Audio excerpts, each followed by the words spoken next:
Assalamualaikum warahmatullahi wabarakatuh. Bismillah, alhamdulillah, Allahumma salli ala Sayyidina Muhammad la nabiyya ba'dah. Para jemaah yang saya hormati dan seluruh yang mendengarkan kali ini yang saya muliakan, puji syukur kepada Allah Subhanahu wa taala kita sampaikan alhamdulillah. Salawat dan salam kita sampaikan pada Nabi kita Muhammad sallallahu alaihi wasallam. Allahumma salli ala Sayyidina Muhammad wa ala ali Sayyidina Muhammad. Bapak Ibu dan para jemaah yang saya muliakan, kita akan membicarakan tentang umroh. Umroh ini adalah satu ibadah yang kita laksanakan di kota suci Mekah, khususnya di Masjidil Haram. Nah, kemudian kita harus melihat apa rukun umroh.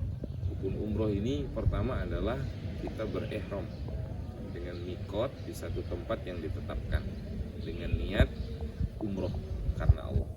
Kemudian setelah itu kita akan melaksanakan tawaf.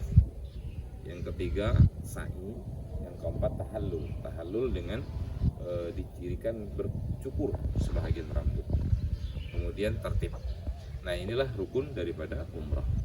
Kita bahas dari yang pertama. Andai jamaah datang dari kota Madinah, maka dia akan mengambil mikot. Niatnya adalah di Bir Ali, Masjid Bir Ali.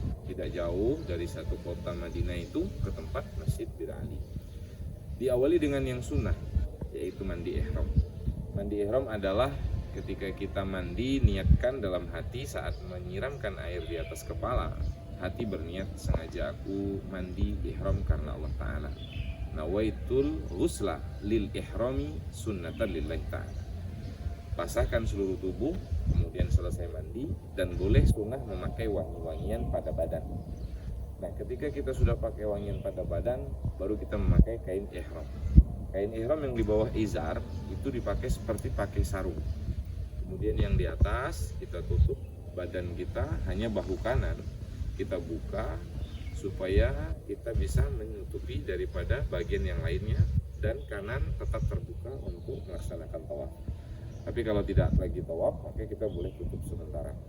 Nah, setelah memakaikan ihram, kita akan berniat di tempat Bir Ali. Kita maju ke Masjid Bir Ali, kita sholat 2 rakaat dengan niat usolli sunnatal lil ihrami raka'ataini lillahi ta'ala. Sengaja aku sholat sunat ihram 2 rakaat karena Allah Ta'ala. Setelah itu kita meniatkan umroh. Nawaitul umrota wa ahramtu biha lillahi ta'ala. Hati kita berniat sengaja aku umroh dan berihram dengannya karena Allah Ta'ala. Nah, saat sudah berniat, maka kita ingat larangan-larangan dari orang yang berihram.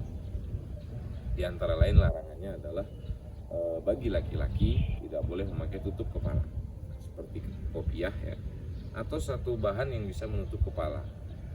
Adapun hanya atap, ketika kita naik ke bus ya, bus itu ada atapnya, maka itu tidak mengapa. Ada juga yang mengatakan memakai payung juga tidak mengapa.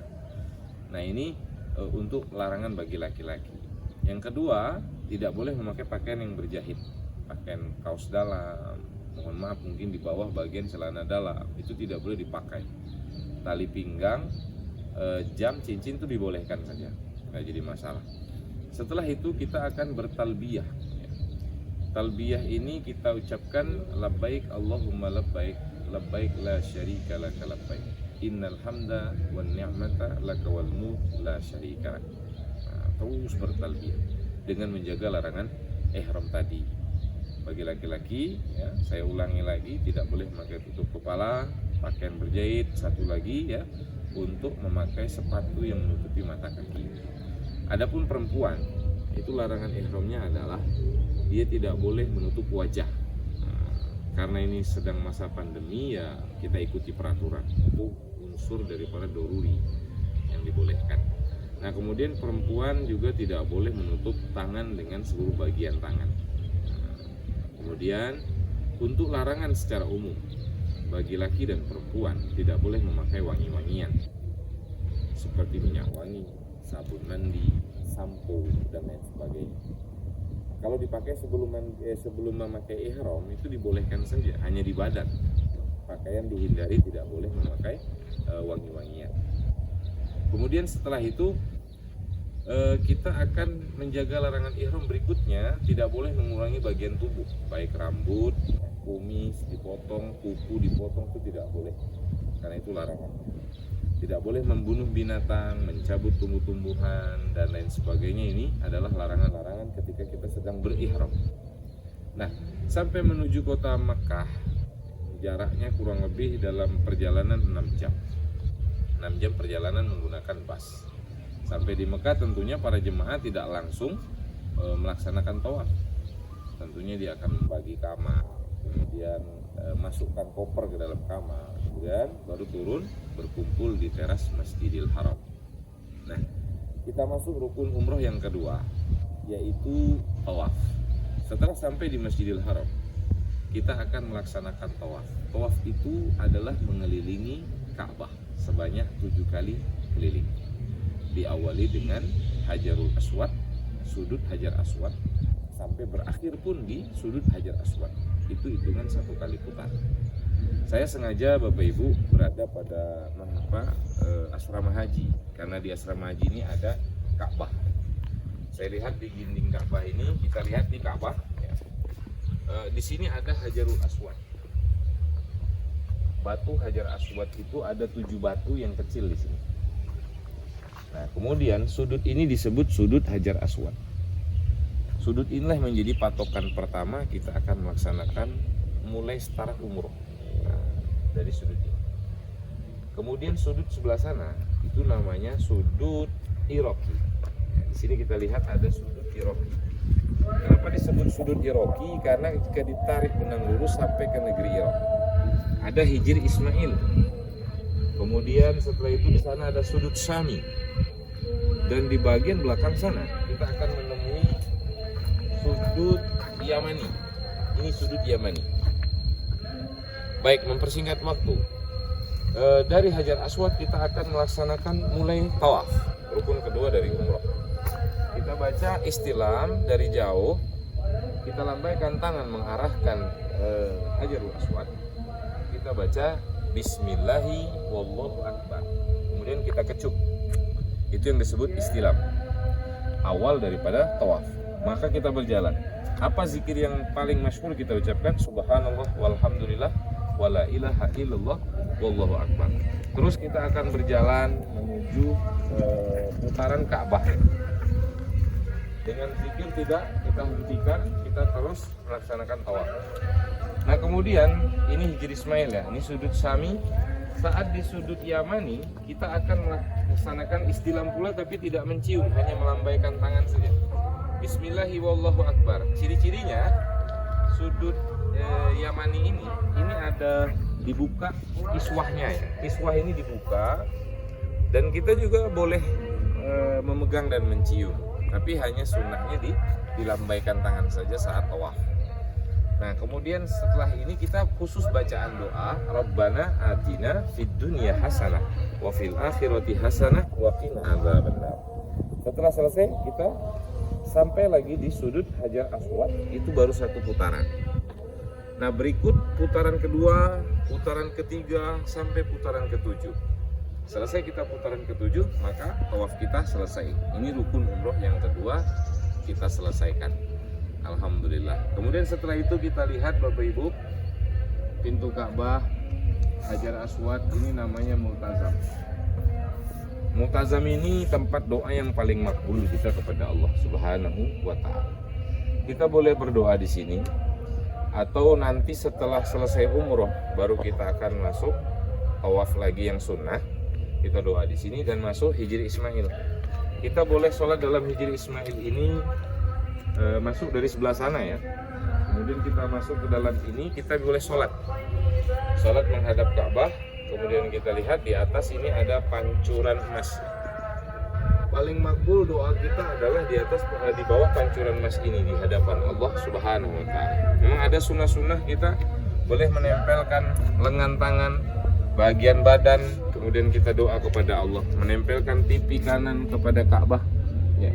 Maka itu adalah sunnah, boleh kita doa. Tapi melaksanakan hal ini setelah umroh saja, supaya lebih leluasa kita akan melaksanakan umroh. Nah, setelah tawaf selesai, kita disunahkan sholat di belakang makam Ibrahim.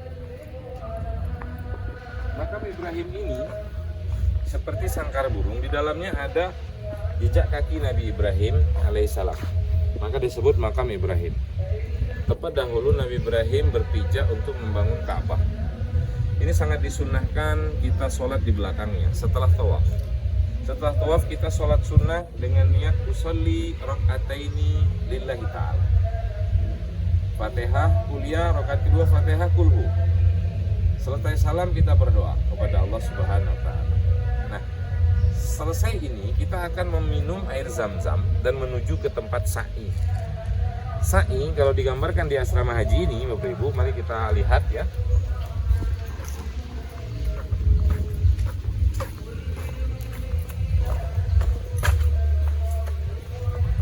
Baik, di sini ada bukit yang kita lihat, ada dua bukit, Bukit Sofa dan Bukit Marwah sebelah sana. Nah, Bukit Sofa dan Bukit Marwah ini tempat sa'i rukun umroh yang ketiga. Nah, kita harus melaksanakannya setelah minum air Zam-Zam, doa menghadap Ka'bah. Kita akan melaksanakan sa'i rukun umroh yang ketiga. Jadi niat sudah, berihram, tawaf, kemudian sa'i. Baik, kita mulai dari Sofa. Saat kita naik ke Sofa, maka kita doa di hadapan Ka'bah, baru kita mulai untuk bersa'i. Kita katakan inna Sofa wal Marwah min sya'airillah dan seterusnya. Di dalam perjalanan antara Sofa Marwah itu ada pilar hijau. Lampu yang ditandakan di atas ini ada lampu hijau ya. Nanti di sa'i itu ada lampu hijau. Di sini kita disunahkan untuk berlari kecil bagi laki-laki, tapi bagi perempuan tetap berjalan. Laki-laki berlari kecil. Rob bil warham wa'fu watakarrom dan seterusnya. Setelah lampu hijau selesai, berjalan lagi seperti biasa sampai ke Bukit Marwah. Itu hitungan satu sa'i. Kemudian dari Bukit Marwah ke Sofa, hitungan sa'i yang kedua. Dari Sofa ke Marwah lagi sa'i yang ketiga, dan sampai ke 7 terakhir di Bukit Marwah. Di Bukit Marwah terakhir kita akan menghadap Ka'bah dan berdoa kepada Allah. Ya Allah, ya kita mohon terimalah daripada ibadah kami, umroh kami, dan seterusnya. Kemudian terakhir kita akan mencukur rambut, yaitu bertahallul dengan ciri kita harus mencukur rambut, bagian rambut belakang atau depan atau samping ya terserah. Nah, bagi ibu hanya ujung rambut saja yang dipotong. Setelah itu kita selesai umroh. Nah, umroh kita selesai dan kita boleh untuk melaksanakan ibadah seperti biasa, pakai baju biasa, dan larangan umroh, larangan ihram maksud saya, itu tidak berlaku lagi. Jadi kita boleh mandi pakai sabun, boleh pakai wewangian, pakai pakaian berjahit bagi laki-laki dan seterusnya, pakai kopiah, sholat di Masjidil Haram untuk kebanyakan ibadah kita di hadapan Allah Subhanahu wa taala. Nah, Bapak Ibu, itulah umroh yang singkat yang kita mesti ketahui. Ternyata umroh ini tidak sulit bagi kita untuk melaksanakannya. Mudah-mudahan kita bisa melaksanakan, dibantu oleh Allah Subhanahu wa taala dan dijadikan oleh Allah umroh kita umroh yang mabrurah. Amin ya rabbal alamin. Demikian, mohon maaf. Assalamualaikum warahmatullahi wabarakatuh.